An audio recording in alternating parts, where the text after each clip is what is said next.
ಮಂಡ್ಯದಲ್ಲಿ ಬಡವರ ಸೂರಿನ ಕನಸಿಗೆ ಕೊಳ್ಳಿ ಇಟ್ಟಿದ್ದಾರೆ ಭೂಗಳ್ಳರು. ಆಶ್ರಯ ಯೋಜನೆ ಸೈಟ್ಗೂ ಭೂಗಳ್ಳರು ಕನ್ನ ಹಾಕಿದ್ದಾರೆ. ನಿರಾಶ್ರಿತರಿಗೆ ಸಿಗಬೇಕಿದ್ದ ಸೈಟ್ ಪ್ರಭಾವಿಗಳ ಪಾಲಾಗ್ತಾ ಇದೆ ನೋಡಿ. ಪಾಂಡವಪುರ ಪುರಸಭೆ ವ್ಯಾಪ್ತಿಯಲ್ಲಿ ಬ್ರಹ್ಮಾಂಡ ಅಕ್ರಮ ನಡೆದಿರುವಂತಹ ಆರೋಪ ಕೇಳಿ ಬರ್ತಾ ಇದೆ. ಸದ್ಯಕ್ಕೆ ನಕಲಿ ದಾಖಲೆಯನ್ನ ಸೃಷ್ಟಿ ಮಾಡಿ ಸೈಟ್ ಗೋಲ್ಮಾಲ್ ಮಾಡಲಾಗ್ತಾ ಇದೆಯಂತೆ. ಸತ್ತವರ ಹೆಸರಲ್ಲೂ ಕೂಡ ನಕಲಿ ದಾಖಲೆಯನ್ನ ಸೃಷ್ಟಿ ಮಾಡಿ ಸೇಲ್ ಮಾಡ್ತಾ ಇದ್ದಾರೆ ಅನ್ನುವಂತಹ ಆರೋಪ ಕೇಳಿ ಬರ್ತಾ ಇದೆ. ಸದ್ಯಕ್ಕೆ ಒಂದು ನಿವೇಶನವನ್ನ 2-3 ಮಂದಿಗೆ ಮಾರಾಟ ಮಾಡ್ತಾ ಇದ್ದಾರಂತೆ ನೋಡಿ. ಒಂದು ನಿವೇಶನವನ್ನ ಒಬ್ಬ ಮಂದಿಗೆ ಮಾರಾಟ ಮಾಡೋದೇ ಭೂಗಳ್ಳತನ. ಅದರಲ್ಲಿ ಒಂದೇ ನಿವೇಶನವನ್ನ 3-4 ಮಂದಿಗೆ ಮಾರಾಟ ಮಾಡ್ತಾ ಇದ್ದಾರೆ.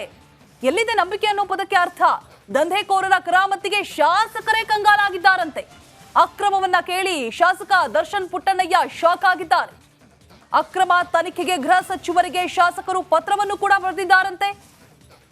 1992ರಲ್ಲಿ ಮಂಜೂರಾಗಿರುವಂತಹ ನಿವೇಶನಗಳು ನಕಲಿ ದಾಖಲೆಯನ್ನ ಸೃಷ್ಟಿ ಮಾಡಿ ಭೂಗಳ್ಳರು ಅಕ್ರಮವನ್ನ ಎಸಗ್ತಾ ಇದ್ದಾರೆ. ಆಶ್ರಯ ಯೋಜನೆ ಅಡಿಯಲ್ಲಿ 1975ರಿಂದ 99 ಗಂಟನೂ ಹಕ್ಕುಪತ್ರಗಳು ಕೊಟ್ಟಿದ್ದಾರೆ. ಇಲ್ಲಿ ಗಂಟ ಹಕ್ಕುಪತ್ರ ಕೊಟ್ಟಿರೋದು ಫುಲ್ಲು ಫೇಕು. ಯಾವುದೇ ಆದಂಥ ಸರ್ಕಾರದಿಂದ ಅನುಮತಿ ಪಡೆಯದೆ DC ಅವರಿಂದನೂ ಅನುಮತಿ ಇಲ್ಲದಂತೆ ಸರ್ಕಾರ ಇಲ್ಲೇ ಪಾಂಡವಪುರ ಟೌನ್ಗೆ ಸಂಬಂಧಪಟ್ಟಂಗೆ ಕೊಟ್ಟಿದ್ದಾರೆ. ಇದನ್ನ ಫೇಕ್ ಏನು ಮಾಡಿದ್ದಾರೆ ಅಂದರೆ, ಕೊಟ್ಟಿರೋದು 100 ಅಂದರೆ ಅದಕ್ಕೆ ಫೇಕ್ ಜೆರಾಕ್ಸ್ ಮಾಡಿ 1000 ಕನ್ವರ್ಟ್ ಮಾಡಿ ಯಾರೋ ಸಾಯಿಗೆ ಬಂದಿರ್ತಾರೆ ಅಂಥವ್ರನ್ನ ಕರ್ಕೊಂಡೋಗಿ ಅವ್ರ ಹೆಸರು ಕುಣಿಸ್ಬಿಡೋದು. ಅದಾದಮೇಲೆ ಇನ್ನೊಬ್ರಿಗೆ ರಿಜಿಸ್ಟರ್ ಮಾಡಿಸ್ಬಿಡೋದು. ಅವ್ರದ್ದು ಆದ ತಕ್ಷಣವೇ 6 ತಿಂಗಳಿಗೆ ಇನ್ನೊಬ್ರಿಗೆ ರಿಜಿಸ್ಟರ್ ಮಾಡಿಸ್ಬಿಡೋದು. ಹಂಗೆ ಕೈ ಬದಲಾವಣೆ ಥರ ಮಾಡಿ ನಾವು ಸಿಗಾಕಬಾರ್ದು. ಇಲ್ಲಿ ಕೆಲವು ಕೌನ್ಸಿಲರ್ಗಳು ಕಾಲದಿಂದನೂ ಅದೇ ಕೆಲಸ ಬಂದಿರೋದು. ನಾವು ಯಾವ ಇದಕ್ಕೂ ಸಿಗಾಕಬಾರ್ದು ಆ ಥರ ನಡ್ಕೊಂಡಿದ್ದಾರೆ. ಕೆಲವು ಕೌನ್ಸಿಲರ್ಗಳು ಅವ್ರ ತಾಯಿ ಹೆಸ್ರಿಗೆ, ಅವ್ರ ಹೆಂಡತಿ ಹೆಸ್ರಿಗೆ, ಅವ್ರ ಅತ್ತಿರ ಹೆಸ್ರಿಗೆ, ಅವರ ಸಂಬಂಧಿಕರ ಹೆಸ್ರಿಗೆ ಆ ಥರ ಎಲ್ಲ ಕುಣಿಸ್ಕೊಂಡಿದ್ದಾರೆ. ಪ್ರತಿಯೊಂದನ್ನು ನಾವು ಈಗ ಬಂದಿರ್ತಾ ಸತೀಶ್ ಅಂತೇಳಿ ಒಳ್ಳೆ ಅಧಿಕಾರಿ ಬಂದಿದ್ದಾರೆ. ಹೋಮ್ ಮಿನಿಸ್ಟ್ರಿಗೂ ಲೆಟರ್ ಬರೆದು ಅಲ್ಲಿಂದ ಅವ್ರು ತನಿಖೆ ಮಾಡೋಕ್ಕೆ ಶುರು ಮಾಡಿದ್ದಾರೆ. ಎಲ್ಲ ಸೈಟ್ಗಳನ್ನು ಇಷ್ಟ ಬಂದವ್ರ ಹೆಸರಲ್ಲಿ ಮಾಡಿಕೊಂಡು ಒಂದೊಂದು ಸೈಟ್ಗೆ 2-3 ಹಕ್ಕುಪತ್ರಗಳನ್ನು ಕೊಟ್ಕೊಂಡು ಒಂದೇ ಜಾಗಕ್ಕೆ ಈ ಥರದ್ದೆಲ್ಲ ಸುಮಾರು ಅವ್ಯವಹಾರಗಳು ನಡೆದಿದೆ ಹಿಂದೆಯಿಂದ. ಅದನ್ನೆಲ್ಲ ಬಯಲಿಗೆ ತರಬೇಕು. ಮತ್ತು ಹೋಮ್ ಮಿನಿಸ್ಟರ್ ಅವರು ಕಂಪ್ಲೇಂಟನ್ನ ಲಾಡ್ಜ್ ಮಾಡಿಸಿ COD ಇವರಿಗೆ ತನಿಖೆ ಮಾಡೋಕ್ಕೆ ಆಗಲೇ ತಗೊಂಡಿದ್ದಾರೆ. DYSP ಮತ್ತು ಅಲ್ಲಿಂದೆಲ್ಲ ಬಂದು ಎಲ್ಲ ಮಾಹಿತಿಗಳನ್ನು ಪುರಸಭೆಯಿಂದ ತಗೋತಾ ಇದ್ದಾರೆ. ನಾನು ಹೇಳೋದಿಷ್ಟೇ, ಯಾರೇ ಸೈಟ್ ಮಾರಾಟ ಮಾಡಬೇಕಾದ್ರೂ ಅದು ಗ್ರ್ಯಾಂಟಾಗಿ ಸೈಟ್ ಬಂದಿರೋಂಥ ಆಶ್ರಯ ಸಮಿತಿಯಿಂದ ಬಂದಿರೋ ಸೈಟನ್ನ ಯಾರೇ ತಗೋಬೇಕು. ಮಂಡ್ಯದಲ್ಲಿ ಬಡವರ ಸೂರಿನ ಕನಸಿಗೆ ಕೊಳ್ಳಿ ಇಟ್ಟಿದ್ದಾರೆ ಭೂಗಳ್ಳರು. ಆಶ್ರಯ ಯೋಜನೆ ಸೈಟ್ಗೂ ಭೂಗಳ್ಳರು ಕನ್ನ ಹಾಕಿದ್ದಾರೆ. ನಿರಾಶ್ರಿತರಿಗೆ ಸಿಗಬೇಕಿದ್ದ ಸೈಟ್ ಪ್ರಭಾವಿಗಳ ಪಾಲಾಗ್ತಾ ಇದೆ ನೋಡಿ. ಪಾಂಡವಪುರ ಪುರಸಭೆ ವ್ಯಾಪ್ತಿಯಲ್ಲಿ ಬ್ರಹ್ಮಾಂಡ ಅಕ್ರಮ ನಡೆದಿರುವಂತಹ ಆರೋಪ ಕೇಳಿ ಬರ್ತಾ ಇದೆ. ಸದ್ಯಕ್ಕೆ ನಕಲಿ ದಾಖಲೆಯನ್ನ ಸೃಷ್ಟಿ ಮಾಡಿ ಸೈಟ್ ಗೋಲ್ಮಾಲ್ ಮಾಡಲಾಗ್ತಾ ಇದೆಯಂತೆ.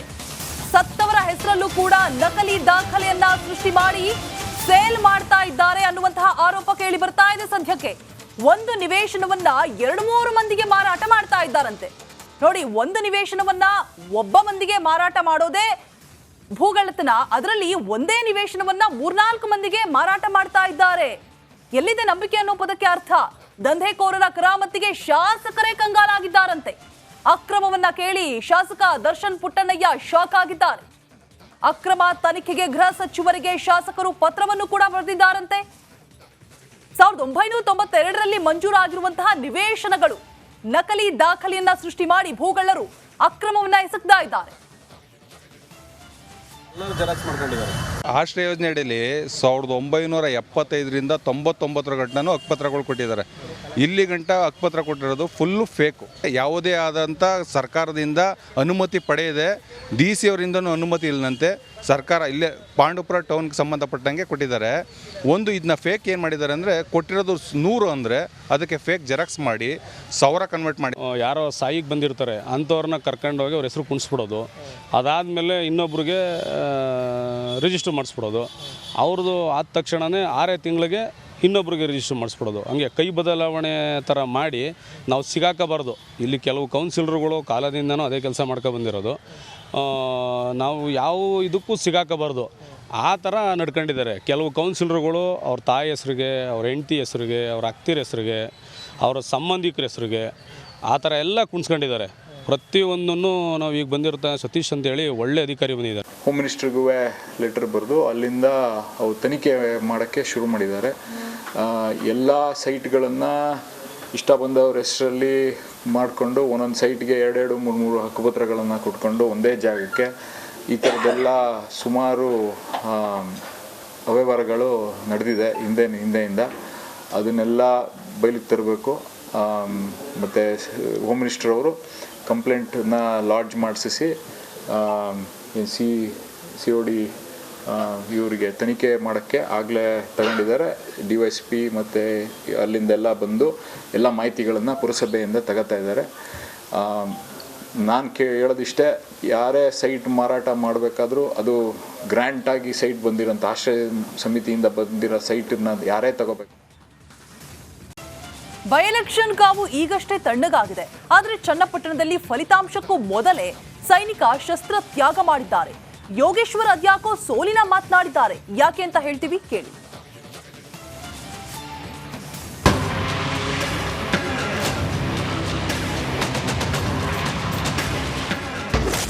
ರಿಸಲ್ಟ್ಗೂ ಮೊದಲೇ ಸೈನಿಕನಿಗೆ ಸೋಲಿನ ಭೀತಿ. ಸಿಪಿ ಯೋಗೇಶ್ವರ್ಗೆ ಮುಳ್ಳಾಯ್ತಾ ಜಮೀರ್ ಮಾತು. ಬಿಜೆಪಿ ಸೆ ಖತರ್ನಾಕ್ ಕಾಲಿಯಾ ಕುಮಾರಸ್ವಾಮಿ ಕರ್ಕೋ. ಕೇಳಿದ್ರಲ್ಲ, ಈ ಒಂದು ಹೇಳಿಕೆ ಈಗ ಕಾಂಗ್ರೆಸ್ಗೆ ಮುಳುವಾಗುವ ಲಕ್ಷಣಗಳು ಕಾಣುತ್ತಿವೆ. ಹೇಗಂತ ನಾವು ಹೇಳ್ತಿಲ್ಲ, ಸ್ವತಃ ಚನ್ನಪಟ್ಟಣದ ಕಾಂಗ್ರೆಸ್ ಅಭ್ಯರ್ಥಿ ಸಿಪಿ ಯೋಗೇಶ್ವರ್ ಹೇಳ್ತಿದ್ದಾರೆ. ಸೈನಿಕನಿಗೆ ಜಮೀರ್ ಹೇಳಿಕೆ ಕಂಟಕ. ಮಟ್ಟಿಗೆ ಡ್ಯಾಮೇಜ್ ಆಗಿದೆ ಅಂತ ನಮ್ಮ ಕಾರ್ಯಕರ್ತರು ಹೇಳ್ತಾ ಇದ್ದಾರೆ. ಯಾರು JDSನ ಭಾಳಷ್ಟು ಜನ ಯುವಕರು ನನ್ನ ಮೇಲೆ ಪ್ರಭಾವಿತರಾಗಿ ನನಗೆ ಓಟ್ ಹಾಕಬೇಕು ಅಂತ ಇದ್ದರು, ಅವರು ಸ್ವಲ್ಪ ಘಾಸಿಗೆ ಒಳಗಾಗಿದ್ದಾರೆ. ಒಂದಷ್ಟು ಪರ್ಸೆಂಟೇಜ್ ಅಂತ ಹೇಳ್ತಾ ಇದ್ದಾರೆ. ನೋಡಬೇಕು ಏನೇನಾಗಿದೆ ಅಂತ ಗೊತ್ತಾಗಲ್ಲ. ಜಮೀರ್ ಮಾತು ಮತಗಳ ಮೇಲೆ ಎಫೆಕ್ಟ್. ಒಳಸಂಚು ಉಪಚುನಾವಣೆಗಳಲ್ಲಿ ನಡೆಯಲ್ಲ. ಜಮೀರ್ ಅವರು ಕೂಡ ಭಾಳಷ್ಟು ಮತಗಳನ್ನು ಕ್ರೋಢೀಕರಣ ಮಾಡೋ ಪ್ರಯತ್ನದಲ್ಲಿ ಮಾಡಿದ್ದಾರೆ. ಅವ್ರ ಮಾತಿನ ರಭಸದಲ್ಲಿ ಒಂದಷ್ಟು ಹಳೆಯ ಸ್ನೇಹ ವಿಶ್ವಾಸಕ್ಕೆ ಮಾತಾಡಿರ್ಬೋದು. ಅದು ಮಾಧ್ಯಮಗಳು ಅದನ್ನು ಪ್ರಮುಖವಾಗಿ ಅದನ್ನು ಪ್ರಚಾರ ಮಾಡಿ ರಾಜ್ಯದಲ್ಲಿ ಅದನ್ನು ದೊಡ್ಡ ಸುದ್ದಿ ಮಾಡಿ ಮತದಾರರ ಮೇಲೆ ಪ್ರಭಾವ ಬೀರ್ತಕ್ಕಂಥ ವಿಶ್ಲೇಷಣೆ ಕೂಡ ಮಾಡಿಬಿಟ್ಟು ಭಾಳ ಜನ ನಾನು ಸುದ್ದಿ ವಿಶ್ಲೇಷಣೆ ಮಾಡೋರು ಕೂಡ ಹೇಳಿದ್ರು ಅದ್ರ ಬಗ್ಗೆ. ಸೋಲಿಸಿ ಅವ್ರನ್ನ, ಯಾರು ಜಮೀರ್ ವಿರುದ್ಧ ಹೇಳಿಕೆ ಕೊಟ್ಟವ್ರನ್ನ ಸೋಲಿಸಬೇಕು ಮತದಾರರು ಅಂತ. ನೋಡೋಣ ರಿಸಲ್ಟ್ ಬರುತ್ತಲ್ಲ, ನೋಡೋಣ. ಫಲಿತಾಂಶ ಏನು ಬೇಕಾದರೂ ಆಗಬಹುದು. ಅದು 2 ಪಕ್ಷಗಳು, JDS ಮತ್ತು BJP. ಇಲ್ಲಿ ನಂದು ಮತ್ತು ಕಾಂಗ್ರೆಸ್ಸು ಎರಡೂ ಸಮಬಲ ಇದೆ. ಈಗೂ ಆಗ್ಬೋದು, ಆಗ್ಬೋದು. ಯೋಗೇಶ್ವರ್ ಹೇಳಿಕೆಗೆ ತಿರುಗೇಟು ನೀಡಿರುವ ಅಶೋಕ್, ನಿಖಿಲ್ ಕುಮಾರಸ್ವಾಮಿ ಈಗಾಗಲೇ ಗೆದ್ದಿದ್ದಾರೆ. ಇದಕ್ಕೆ ಸಹಕರಿಸಿದ ಕಾಂಗ್ರೆಸ್ ನಾಯಕರಿಗೆ ಅಭಿನಂದನೆ ಸಲ್ಲಿಸುತ್ತೇವೆ ಅಂತ ವ್ಯಂಗ್ಯವಾಡಿದ್ದಾರೆ.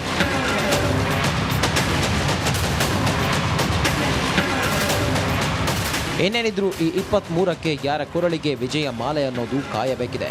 ಅದಕ್ಕೂ ಮುನ್ನವೇ ಸೈನಿಕ ಶಸ್ತ್ರ ತ್ಯಾಗ ಮಾಡಿದ್ರ ಅನ್ನೋ ಅನುಮಾನ ದಟ್ಟವಾಗಿದೆ. ಮಾದೇಸ್ವಾಮಿ, ರಿಪಬ್ಲಿಕ್ ಕನ್ನಡ, ರಾಮನಗರ.